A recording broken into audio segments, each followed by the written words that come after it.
कड़ा सुरक्षा व्यवस्था मध्य रायगड़ा अधिष्ठात्री मां मझी घरियाड़ी मंदिर दानहुंडी अर्थ गणति आरंभ होइछे। आज विभिन्न सामाजिक संगठन महिला माने गणति कार्य नियोजित अछंती। मां को पूजार्चना पर 5 मास व्यवधान रे आज राजस्व विभाग अधिकारी उपस्थित 9टी दानहुंडी खोला जाइछे।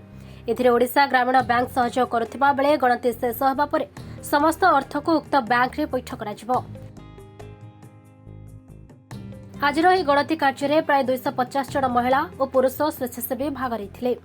गत 5 मास पूर्वे दानहुंडी खोल बेले से नगद 1,55,52,845 टंका 2 केजी 150 ग्राम रूपा और 30 ग्राम सोना बाहर 23टी विदेशी और अचल नोट बाहरी।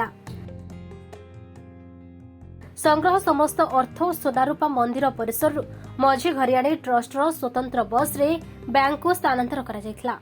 दानहुंडी बाहरी अर्थ मंदिर उन्नति परिचालना सह विभिन्न सामाजिक कार्य खर्च हेबो बोली मंदिर परिचालना ट्रस्ट सभापति रायसिंह बेड़ेकाल सूचना दैछंती। जो 5 मास व्यवधान भितर हुंडीटा खोला जाइछि। एटा हमर अंडरमेंट इंस्पेक्टर उपस्थित रही लोकल तहसीलदार रिप्रेजेंटेटिव हिसाब से आरआई उपस्थित रही हमर ट्रस्ट बोर्ड जो मैनेजमेंट कमिटी सब मेंबर मान उपस्थित हमर लोकल पुलिस मान कर्मचारी पुलिस मान बड़ सुरक्षा व्यवस्था भितर जो हुंडीटा खोला जाइछि। ये गणति कार्यक्रम बोलिक 50 संस्था पाखापाखि 300 लोक गणति कार्य योगदान करते।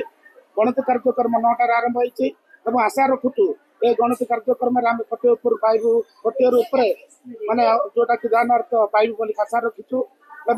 आम गत थर जोटा 5 मास पर जोटा मैंने हुंडी खोला होता आम जनवरी मास खोलूँ।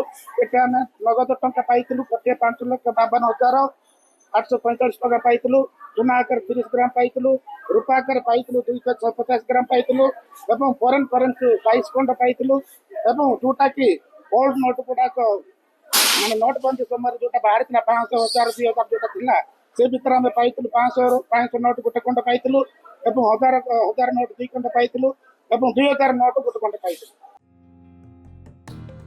रायगड़ारू विजय कुमार दास को रिपोर्ट, खबर ओडिशा।